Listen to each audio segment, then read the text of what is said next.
काय नाही, आम्हाला न्याय पाहिजे। आमच्या लेकराला मारहाण केली पण 1.5 महिना झाला अजून गुन्हेगार धरलेला नाही। मग आता ते आम्ही तर आमची परिस्थिती गरीब परिस्थिती नाही। मग आता ती न्याय कुणाला मागायचा आम्ही? मग आम्हाला हाय तर फक्त कोर्टात जाणार, आम्ही ठाण्यात जाणार। मग आम्हाला कुठं न्याय भेटणार तर नाही। मग न्याय मागायचा कुणाला? देण्याच्या आधीच त्यांना जामीन कशी काय केली तुम्ही? हे असं आम्हाला न्याय पाहिजे, त्याच्यामुळे आम्ही इथं बसला उपोषणाला। न्याय द्या फक्त आम्हाला। एवढे लेकराचा डोळा गेला, एवढी ही झाली तरी तुम्ही दखल घ्यायना झाला ह्याच्यात, म्हणून आम्हाला इथं बसण्यात आले। जर काही जर इथं झाली आमच्याशी तर तुम्हाला जिम्मेदार राहावं लागेल। अंबेजोगाई पोलीस स्टेशनला मातंग समाजातील 3 पोरांना अमानुषपणाने मारहाण होते 3 तारखेला, 3/9ला। त्याचा गुन्हा 4 तारखेला दाखल होतो। डोळा फोडला जातो एका तरुणाचा। एका तरुणाच्या डोक्यामध्ये वार करून त्याच्यावर 20% त्याच्या डोक्यामध्ये पडलेत। एवढी संवेदनशील घटना असताना या अंबेजोगाई डिव्हिजनचे DYSP यांचा कामात केलेली चुकराई याचा प्रथमतः या पोलीस प्रशासनाचा मी युवा आंदोलनाच्या वतीने जाहीर निषेध करतो। म्हणजे संवेदनशील प्रकरण असून सध्या त्याच्याकडे गांभीर्याने न घेता आरोपीला पाठीसे घालण्याचं काम DYSPने केलेलं आहे। म्हणून मी युवा आंदोलनाच्या वतीनं या ठिकाणी त्यांची तर तक्रार करणार आहे। अॅट्रॉसिटी ऍक्ट कलम 4 प्रमाणे प्रशासनावर कारवाई झाली पाहिजे ही मागणी मी युवा आंदोलनाच्या वतीने करणार आहे। आणि पोलीस प्रशासनाला गांभीर्याने या ठिकाणी घेऊन त्यांनी या ठिकाणी जे आरोपी आहेत त्यांना अटक करून त्यांची जामीन झाले असतील तरी त्यांच्या जामीन कॅन्सल करण्यासाठी त्यांनी प्रयत्न करावा। आणि हे पीडित जे कुटुंब आहे या कुटुंबाला शासनानं या ठिकाणी त्यांना संरक्षण द्यावं आणि त्यांचं पुनर्वसनही शासनानं करावं अशी मी या ठिकाणी तुमच्या माध्यमातून या ठिकाणच्या जिल्हाधिकाऱ्यांना मी या ठिकाणी विनंती करतोय। भयानक घटना घडलेली आहे। म्हणजे अंबेजोगाई संवेदनशील आहे का नाही? म्हणजे आम्ही म्हणतो अंबेजोगाई संवेदनशील आहे। अंबेजोगाई आमची शांतता अंबेजोगाईमध्ये नांदती, परंतु मी एक अंबेजोगाई करू म्हणून मला एक प्रश्न पडतोय। एवढी भयानक घटना असताना या घटनेकडे कुणीच या ठिकाणी चळवळीनं गांभीर्यानं घेतलं नाही, बघितलं नाही। म्हणून या ठिकाणी पोलिसाचं फावलं झालं आणि त्यांनी आपल्या कामामध्ये कुचराई केलेली आहे। त्यांना याचा तर जबाब आपण चळवळ म्हणून त्यांना विचारू, पण या पीडित कुटुंबाला न्याय मिळाला पाहिजे याच्यासाठी पोलीस प्रशासनानं आम्ही सगळे त्यांच्या सोबत आहोत हा शब्द या ठिकाणी तुम्हाला आम्ही देण्यासाठी या ठिकाणी आलेलो आहे। आणि कारवाई तात्काळ पोलिसांनी करावी अशी तुमच्या माध्यमातून मी पोलीस प्रशासनाला विनंती करतो आणि थांबतो। जय भीम। गंभीर प्रकरण अंबेजोगाई जे घडलं, ज्यामध्ये मातंगांच्या मुलांना जीवघेणी अशी मारहाण की झाली। 1 महिना उलटून गेला तरी जसं आपण पोलिसांना दोष देतो तसाच जे माझ्या तुमच्या डोक्यामध्ये राजकारणाचे फायदे आणि तोटे घेऊन आम्ही जे काम करतो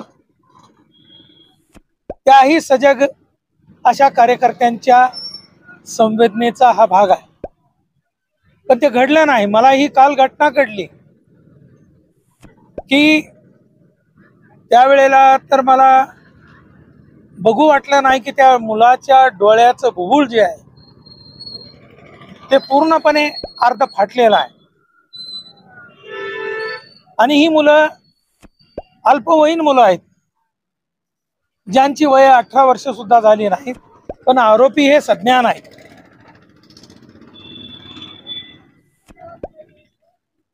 हा जो नंगा नाच आहे जुलमाचा, त्याच वेळेला पोलिसांनी जीवाचं रान करायला पाहिजे होतं आणि हे आरोपी अटक करायला पाहिजे होते। आज आमची DYSPशी एक अर्धा घंटा चर्चा झाली सकाळी 11 वाजता।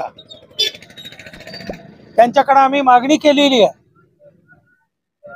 की ज्यांच्या जमानती झालेल्या आहेत त्यांच्या जमानती ह्या प्रकरणाचं जर गांभीर्य पाहिलं तर त्या कॅन्सल झाल्या पाहिजेत। कारण जे काही व्हायटल ऑर्गन आहेत शरीराचे त्याच्या डोळा हा सगळ्यात संवेदनशील अवयव आहे। तो जर निकामी होणार असेल, गणपती हॉस्पिटलमध्ये त्या मुलाच्या जालन्याला ट्रीटमेंट चालू आहे, परंतु सांगितलं गेलं की त्या डोळ्याची दृष्टी जी आहे ती परत येण्याची शक्यता कमी आहे.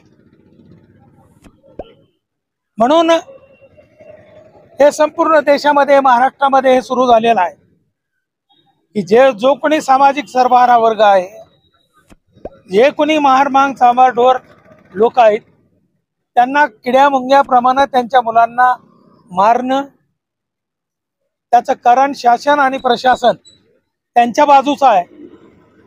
परंतु एक चांगली गोष्ट आमच्या DYSP सोबत झालेल्या चर्चेत आली की त्यांनी आम्हाला आश्वासन दिलं की त्या 2 मुलांच्या ज्या जमानती झाल्यात अटकपूर्व, त्या कॅन्सल करण्याचा त्यांनी आम्हाला अभिवचन दिलेलं आहे. आणि मला एक गोष्ट समाजामधल्या सगळ्याच सजग लोकांबद्दल सांगायचं आहे की अशीच गोष्ट ते खैरलांजी प्रकरणामध्ये सुद्धा असंच घडलं होतं. हे प्रकरण 1.5-2 महिन्यानं बाहेर आलं आणि एका अमेरिकन स्त्री पत्रकारानं ते बाहेर काढलं. आणि आम्ही कोण निवडून येणार आहे, आम्ही कोण उभं राहणार आहे, आम्हाला काय मिळणार आहे, ह्या संसदीय नादामुळं आमचं सामाजिक आणि राजकीय शक्ती वायाला चाललेली आहे. आणि म्हणून असे प्रकार पुन्हा होऊ नयेत यासाठी पोलिसांनी काळजी घेतली पाहिजे. जर त्यांनी काळजी घेतली नाही तर तुम्हाला मी सांगतो, इथून पुढं अशा जर घटना घडल्या तर पहिलं आंदोलन आपलं पोलीस स्टेशन, संबंधित पोलीस स्टेशनवर होईल. कारण पोलीस जर सजग राहिले, 1.5 महिना जर तुम्ही त्यांना अटक करीत नसाल तर कायद्याची भीती ही गरिबांना नसली पाहिजे, कायद्याची भीती ही जुलूम करणाऱ्या माणसांना असली पाहिजे. आणि म्हणून उलट झालंय आपल्या देशात, कायदा पाळायचा गरिबांनी आणि कायदे तुडवायचे मोठ्या लोकांनी. आणि तुम्हाला मी इथं सांगतो, अंबेजोगाई परिसरामध्ये कोणताही धनदांडगा बदमाश कुण्याही पक्षाचा आणि कुण्याही संघटनेचा जो जात दांडगा आहे, जो धन दांडगा आहे, तो यांच्या मदतीला येणार नाही. आपल्यासारखे तुटकी फाटकी माणसं, त्यांची एक सामाजिक राजकीय शक्ती ही आपणाला उभी करावी लागणार आहे.